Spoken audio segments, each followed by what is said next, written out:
Smitha ట్వీట్లపై heat, ప్రభుత్వాన్ని ఇరుకున పెట్టేలా ఎక్స్లో వరుస పోస్టులు. అసలు ఈమె గవర్నమెంట్లో ఉందా లేకపోతే బీఆర్ఎస్లోనే ఇంకో పార్టీలో ఉండి వ్యవహారం నడిపిస్తున్నదా వాళ్ళ ఇన్ఫ్లుయెన్స్తో అర్థం కావట్లే. మరి ప్రభుత్వం ఏం చేస్తుంది? ఇంతవరకు ఎందుకు యాక్షన్ లేదు? స్మిత ట్వీట్లపై హీట్, ప్రభుత్వాన్ని ఇరుకున పెట్టేలా ఎక్స్లో వరుస పోస్టులు. ఇప్పటికే గచ్చిబౌలి ఇష్యూలో మార్ఫింగ్ ఫోటోలు రీట్వీట్. కేంద్ర మంత్రి కిషన్ రెడ్డి లాంటి వాళ్ళు ఫేక్ ఫోటోలు తొలగించినా స్మిత మాత్రం తగ్గట్లే.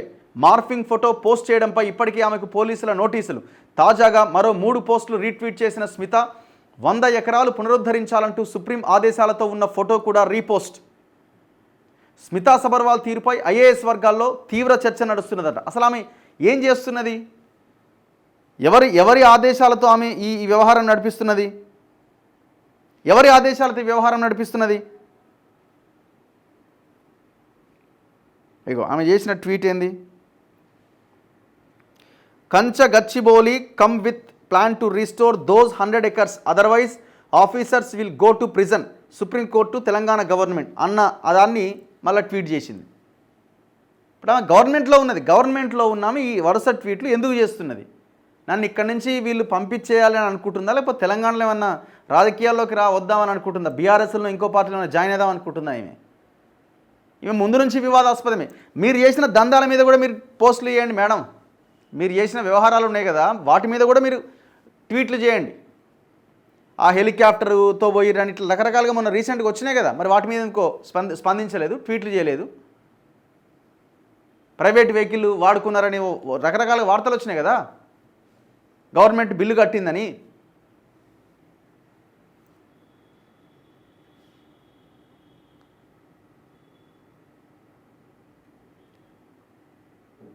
మరి గవర్నమెంట్ ఏం చేస్తుంది? ముఖ్యమంత్రి ఏం చేస్తున్నాడు?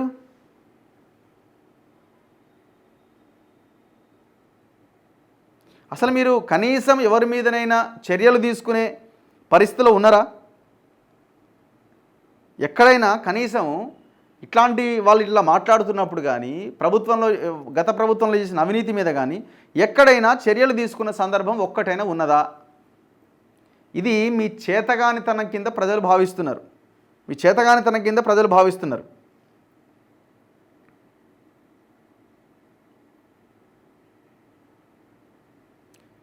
ఎన్నో ఉండే లాస్ట్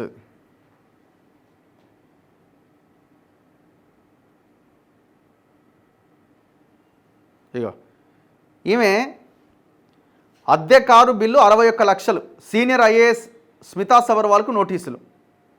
ఓ అద్దె కారు విషయంలో చిక్కుల్లో పడ్డారు స్మిత.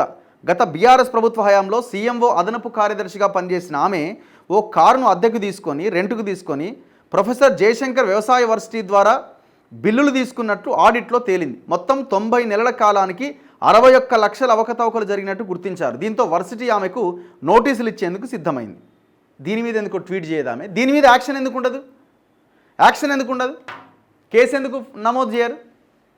ఆమె ఈ స్థాయిలో విరుచుకుపడతా ఉంటే, మీ ప్రభుత్వాన్ని ఇబ్బంది పెడతా ఉంటే అసలు ఏం చేస్తున్నట్టు గవర్నమెంట్?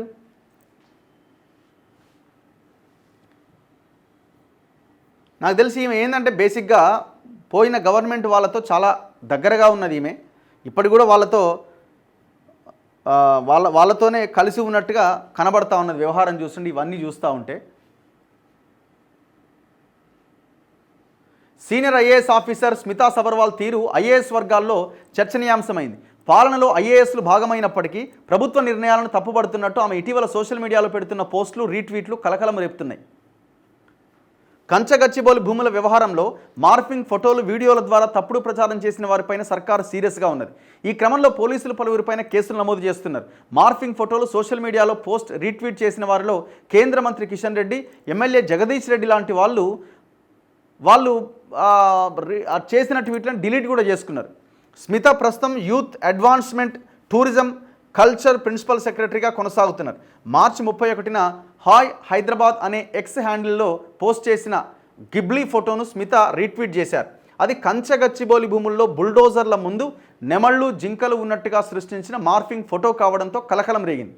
మార్ఫింగ్ ఫోటోల ఇష్యూలో పోలీసులు కేసు నమోదు ప్రారంభించగానే కేంద్ర మంత్రి కిషన్ రెడ్డి, జగదీష్ రెడ్డి సహా పలువురు తమ సోషల్ మీడియా అకౌంట్ల నుంచి మార్ఫింగ్ ఫోటోలు తొలగించారు. కానీ ఐఏఎస్ ఆఫీసర్ స్మితా సబర్వాల్ మాత్రం తన ట్విట్టర్ ఖాతా నుంచి మార్ఫింగ్ ఫోటోను తొలగించలేదు. దీంతో కంచగచ్చిబౌలి పోలీసులు ఈ నెల 11వ తేదీన ఆమెకు నోటీసులు జారీ చేశారు. దీనికి నేరుగా ఎక్కడా స్పందించని స్మిత ప్రభుత్వాన్ని ఇరుకున పెట్టేలా ఉన్న ఓ 3 ఎక్స్ పోస్టులను తాజాగా రీట్వీట్ చేశారు. తెలంగాణ పోలీసులు సొంత ఐఏఎస్ అధికారికి నోటీసులు ఇస్తారా, ఇది దేనికి సంకేతం అంటూ ఓ 2 మహిళలు పెట్టిన పోస్టులతో పాటు కంచగచ్చిబౌలి భూముల్లో ప్రభుత్వం తొలగించిన 100 ఎకరాలను పునరుద్ధరించాలి అనే ప్లాన్తో రండి, లేదంటే అధికారులు జైలుకు వెళ్ళక తప్పదు అన్న సుప్రీంకోర్టు ఆదేశాలతో ఉన్న లైవ్లా పోస్ట్ను కూడా స్మిత రీట్వీట్ చేయడం హాట్ టాపిక్గా మారింది. మొదటి 2 పోస్టుల్లో ఎప్పట్లాగే ఏఐతో క్రియేట్ చేసిన బుల్డోజర్లు, నెమళ్ళు, జింకలు ఉండడం గమనార్హం. మరి ఇప్పుడు ఏం జరుగుతున్నట్టు? ఏంటిది ఏం జరుగుతున్నట్టు? మరి ఏం చేస్తుంది ఈమె? ట్వీట్ ఉన్నదిలే ఆల్రెడీ, కానీ ఇది గవర్నమెంట్ చేతకానితనం కిందనే కనబడతా ఉన్నది. మరి మీరు ఇట్లాంటి వాళ్ళని ఎందుకు ఉపేక్షిస్తున్నారో ఏంటో అర్థం కాదు. ఇప్పుడు ఈ ఒక్కతే కాదు కదా, నవీన్ మిట్టల్ అంటాడు దొంగ, పెద్ద దొంగ, పక్కన పెట్టుకొని పనిచేస్తలేడా రేవంత్ రెడ్డి? గంతే జయేష్ రంజన్ను దొంగ దొంగ దొంగ దొంగ అని పీసీసీ అధ్యక్షునిగా కొన్ని వేల సార్లు ప్రెస్ మీట్ పెట్టి మాట్లాడిండు. జయేష్ రంజన్ని తీసుకుపోయి గతంలో దావోస్కి, సింగపూర్కి, ఈ నిన్న మొన్న జపాన్లో కలిసి తిరుగుతలేడా? సందీప్ కుమార్ సుల్తాన్ ఏడున్నాడు? సోమేష్ కుమార్ 25 ఎకరాలు కబ్జా పెట్టిండు, ఆడ దొరికిండు దొంగ, ఆడ భూములు కొన్నాడు, డిఓపీడీకి తెలవకుండా అని వార్తలు వచ్చినాయి. ఇదే సోమేష్ కుమార్ పెద్ద ఎత్తున అవినీతికి పాల్పడ్డాడు. ఒక్క యాక్షన్ ఉందా? ఒక కేసు ఉందా? రజత్ కుమార్ మీద కేసు ఉందా?